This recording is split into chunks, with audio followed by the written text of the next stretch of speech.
Sa balitang sports, panibagong karangalan ng iuuwi ng Gilas Pilipinas Women Team sa katatapos lang na Asian Beach Games sa China.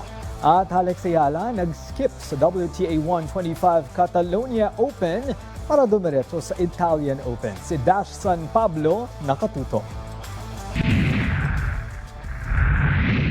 Wagi ng silver medal ang Gilas Pilipinas Women Team sa katatapos lang na 3x3 basketball ng Asian Beach Games. Huling nakaharap ng Gilas team ang China para sa gold medal match kung saan nagwagi ang kabilang kupunan. Samantala, bigo namang makapag-uwi ng medalya ang Gilas men matapos silang talunin din ng China sa bronze medal match. Pero bago ito, pinatumba ng Gilas men ang kupunan ng Iran sa preliminaries. Ngayong araw ang nakatakdang closing ceremony ng tournament.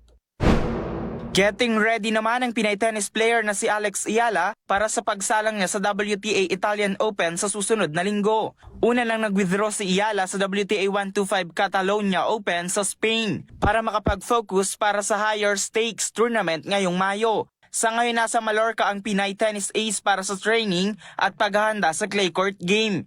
Magsisimula ang Italian Open sa May 5 hanggang 17 sa Foro Italico kung saan kabilang si Ayala sa 96 players sa singles draw.